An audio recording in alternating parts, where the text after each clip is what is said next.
Okay, One Piece chapter 1150 blind reaction. Okay, Emu, I see what you're doing, man. Making two of the strongest giants on the island into your servants. Okay, I'm not mad at this. Like, I hate how we're getting here, but not again, not in a bad way. It's good writing. It's just that, this is just one of those things like I fucked around and I've gotten attached to some of these characters. And, like, I'm not expecting this to stay permanent, but this is a good way to raise the stakes. This is a really good way to raise the stakes. I am not mad at what Oda's done here. Like, I am, but I'm not. Because I can see the bigger picture here. So let's just back things up a little bit. So if I had to, like, sum this up in one big sentence, I would say this chapter is basically a situation where Emu is fortifying his defenses and making his presence known. So backing things up, we see that the parents, they are rushing towards their children, and Kaloon is letting them know, like, hey, my dad fell down below. And as they're getting ready to check on the kids, all of a sudden they start noticing, hey, there's somebody floating in the background. And then that's where everything escalates, because Emu just shoots off that Supreme King Haki, and it just immediately just takes everyone out. Like some of the giants are knocked out. The kids are obviously knocked out, though, again, not all of the giants. So we do see that there are some badasses there.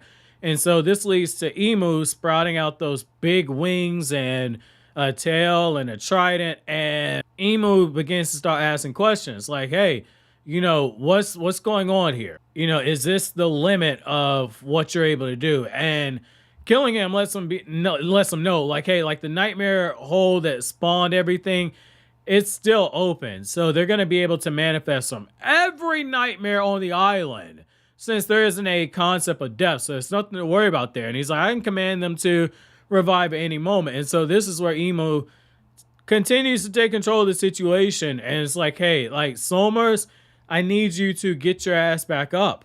And he's like, I need you to get back to work. And as they're looking, like, the Straw Hat's like, wait a second, he's putting himself back together. How's he still alive? And like, that confirms it, because I was like, there's no way that, like, not Gunko, but Gaban actually killed Sommers. Like, that was too undeserving of a death. That's why, like, Chopper getting more answers is going to be key.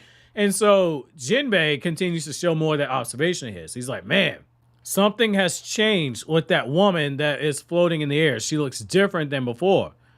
And Nico Robin is like, I can't deal with this. She's trying to rip away the thorns, because she's like, I can't sit here and just be captured. And she's like, I need to know where Luffy is. And that's when she gets told, like, they're all down in the underworld below, Luffy and Zoro.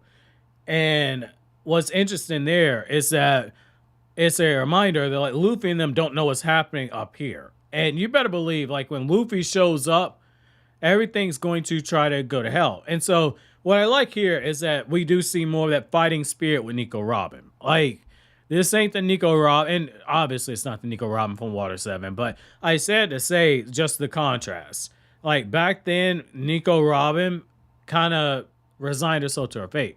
Now, Nico Robin, she said, I wanted to live, and she's taken that life, and she's continuing to fight for it. Like, just the small things like this continues to show you more of the building up of the characters over this time span. Now, the next thing that we see here is that Emu is like, okay, like, so we got our plan in place now, but now we need to start looking at how we're going to best use these kids in order to leverage our position. And that leads to Emu saying, Doy and Brogy, you guys gonna be the ones that watch over the island.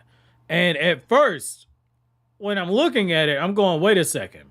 They don't stand a chance. Like, even though Emu is possessing the body, just because of how the aura is flaring right now, it just lets you be known. This is somebody built different. And sure enough, when Brogy grabs hold of Emu and begins squeezing, and you see the veins and the arms hopping out. And I'm going, okay, the fact that this is happening, I read enough shonen where I know that there's going to be a reversal of fortune. And that's exactly what happens here, because as Brogy is squeezing and the rest of them are going forward, Emu is just as calm as ever. And Emu's like, hey, like, you're going to be the one that kills the chief of this island. You're going to cut his head off. You and Brogy, you and Dory are going to be the kings of the island. Dory and Brogy are going to rule over everything. And Emu summons a grimoire and outbusts a shotgun that ends up destroying the arm of Brogy. And that's like absolutely brutal to see that. But at point blank range, that makes sense.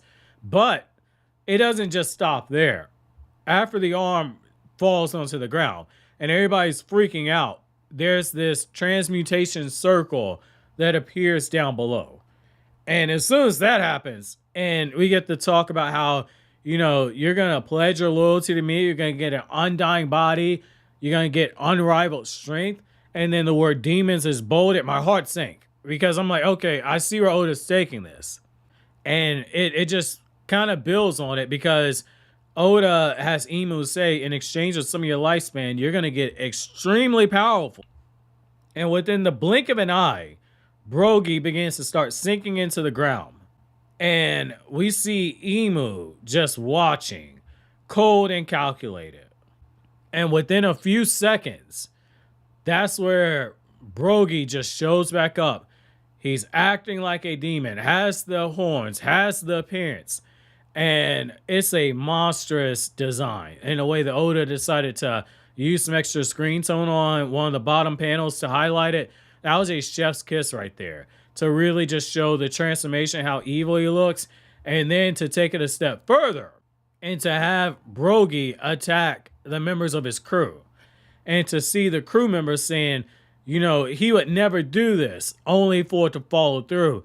That's just more adding on to it, that like the guy that you knew, the guy that we knew, is no longer the same. And that's where we start seeing that this ain't the only one. Emu has gotten busy. Multiple giants have been turned into demons, basically. They're all loyal to Emu, and their numbers are rising. They're beginning to raise hell. And like that double page spread that we get at the back end, where we just see all of them, and then the nightmares in the background, and how they're towering over everything. This is one of those few times in One Piece where you get a scene like this and you get instant dread. It feels hopeless because of how larger than life they come across. And obviously because of the unrivaled, unparalleled strength, you know that they're getting ready to wash everybody. But like the way that the expressions are drawn, the way that the expressions look when everybody's running away, this feels like the opposite. Like if you take the Marvel Comics example, the Marvel Cinematic Universe example, it's kind of like how, like when you saw Thanos sitting there waiting for Captain America, Thor, and Iron Man to show up, you knew, like, okay, they're coming for their revenge. But the fact that Thanos is sitting there and he's like, hey, it's about time you guys came to me. I've been waiting. I've been getting bored. Anytime somebody is that confident, you know there's about to be a serial ass whooping coming. Well, in this case, there's about to be some serial torture going on. And the fact that the chief of the village is like, hey, you don't tell a warrior to run from battle.